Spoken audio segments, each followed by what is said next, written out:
Welcome back to Farm and Hammer, everyone. This video is going to be slightly different. It's going to be more of a story time video along with some video clips I took from my phone. And this is going to be the big catastrophe that I had mentioned at the end of the last video. Anyway, so without further ado, let's get into it. So if you guys have been following this channel for quite a while, you will have seen videos of me combining fescue seed, of me getting the old combine, getting it going, all that kind of stuff. As you may know, last year at the end of season, before I had finished up, the engine blew on that old John Deere 45 combine. Since then, I have not been able to fix it. I did have a mechanic come out and look at it, and he said the whole engine needs to be rebuilt, or I need to find a new engine to put on it. So far, I've had no luck with either of those. So I happened to be on Facebook Marketplace a while ago, and I noticed there was some miscellaneous farm equipment for sale, so I clicked on the ad. I scrolled through the pictures. There was some just old farm equipment, a boat, things like that. In the back of a lot of the pictures, I noticed a John Deere combine, and it looked like a 45 or 55, I wasn't sure. It wasn't listed for sale, but I contacted the guy and asked if he was interested in selling it, if it ran, a bunch of questions. And he said, yeah, I wasn't planning on selling it, but I don't really know what it's worth. Send me an offer, and I'll probably end up selling it. So I sent him an offer. It was pretty reasonable. I went and looked at it a couple of times, got it going. It had been sitting for a couple of years in a barn. It was in great shape. But a little more about the combine before I get into what happened to it.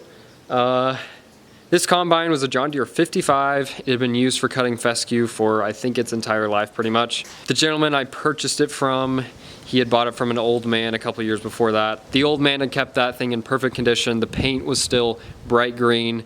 There was still gloss on it, it seemed like. And the seat wasn't even ripped. It was the original seat, still yellow. And it only had 1,600 hours on it. So this combine was in great shape. It was well kept.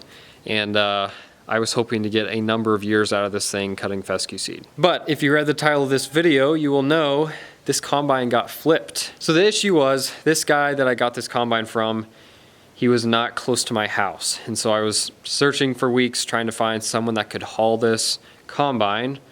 And first the issue was the people I found, they didn't want to haul it without the header. Of course, you had to get some special permit because it was too wide.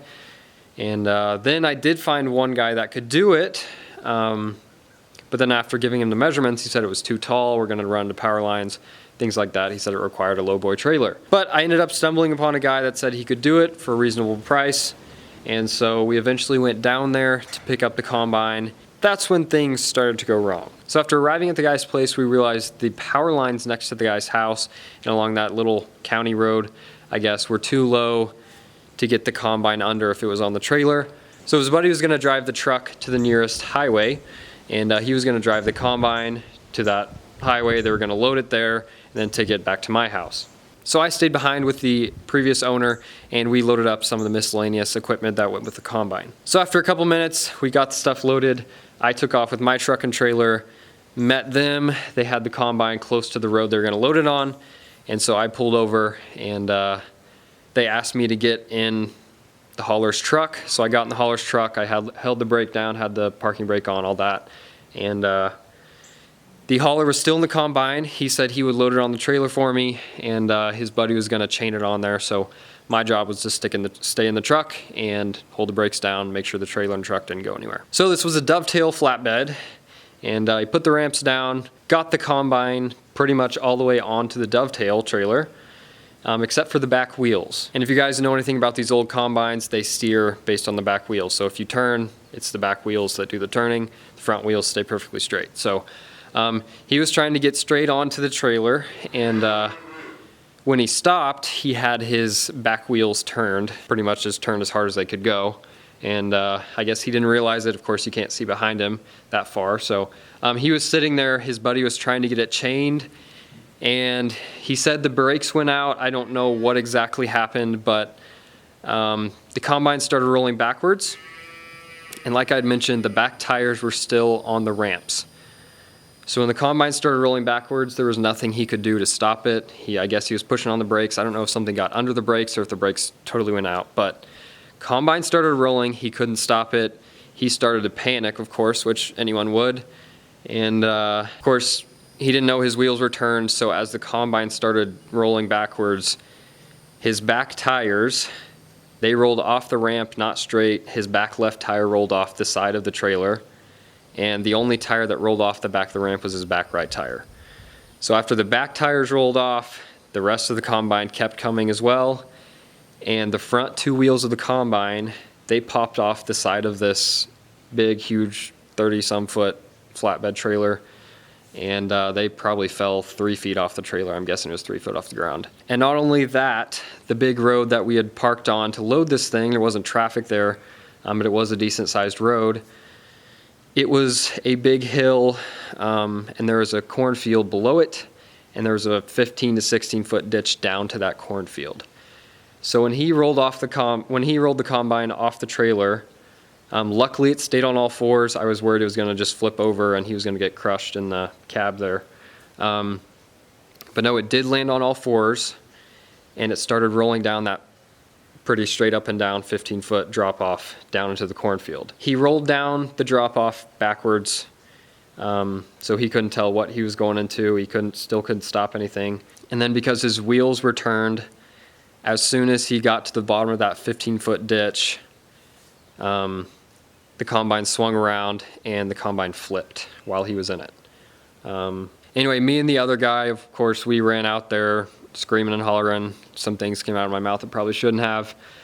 I was worried he was crushed in there, or his head was, smashed through the windshield, something terrible. Ran down there. By the time we got down there, he was already crawling out, so he was okay. If the combine would have flipped onto the other side, he wouldn't have been able to get out because the door would have been crushed. So he crawled out. He was perfectly fine. He said his back was a little sore, his head kind of hurt, which is understandable. He got thrown around in there. Anyway, but he was okay, and after that we had called the guy I bought it from, since we weren't too far from his house, and he called someone that had a tow truck that he knew. They came out. We spent the next, 2 to 4 hours trying to pull that combine out of that 15-foot ditch. So it took us a while to get it flipped back where it should have been, all four wheels on the ground. And then after we had gotten it flipped, because that road was so high off of the cornfield, there was a 15 to 16 foot ditch. At the bottom of that ditch there was a big concrete culvert so the water could run into the creek, and the back two tires of the combine were stuck in that concrete culvert. So it didn't matter which way the tow truck pulled it, he could not get it out of that culvert. And so anyway, I hooked on with my truck to keep it from flipping again. He went around through the cornfield to try to spin it around out of that culvert. And long story short, after a lot of hours and 4 or 5 guys ended up showing up and helping, we ended up getting the combine out of the culvert, up the giant ditch, and back onto the road. The previous owner was nice enough to let me park the combine at his house until I find some other way to get it home, because the back axle was tore up, the whole rear end was crushed. The header was slightly damaged. I don't know if it'll still work. The radiator was crushed. The feed bin on the back was half crushed. But the cab and the glass were okay. The seat in there was completely mashed. Anyway, so a lot of damage. We didn't even try to turn it on. There's hydraulic fluid leaking everywhere. So was I pretty mad that the combine got crushed? Yes. I'm out quite a bit of money for that. Am I happy no one was extremely hurt? Of course. Like I said, when he flipped it, I was more worried about pulling out a mangled guy than that cheap combine that I bought. So the previous owner was amazing through this whole thing. He was nice enough to let me park the combine at his house, and even after that he said, don't worry about the tow truck bill, I'll pay for that. So sure, I paid him some money for the combine, but he was nice enough to pay for the tow truck and let me keep it at his house till I find somewhere to take it. Anyway, so big thanks to him. He did not have to be that nice. But and then for the hauler, of course I was upset that the combine got crushed. Once again, it was no one's fault. Sure, he was driving, but accidents happen. It is what it is. I'm glad he was okay. He happens to combine fescue himself, and so he is going to try to help me cover the cost of the combine, since of course he was driving and loading it. But then he also said he would cut my seed for me this year, which I was going to cut off my dad's place. So he will cut the seed off my dad's place, and he's going to make things right. So big thanks to him as well.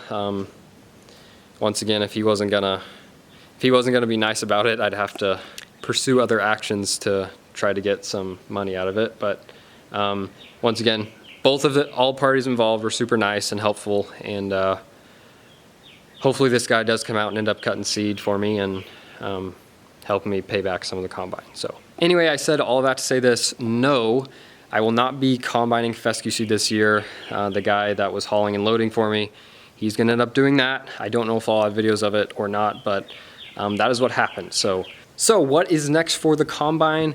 The engine, from what we can tell, is still okay. And as you guys know, my old combine, the engine blew. So this John Deere 55 had a 6-cylinder on it. My John Deere 45 had a little 4-cylinder. If it's possible, I'm going to try and swap the engines out. And so even though the 55 is pretty much non-operational, the 45 was good besides the engine. So if I can get someone, or if I can figure out how to swap the engines and make the 6-cylinder fit, I'll still have a combine to use next year.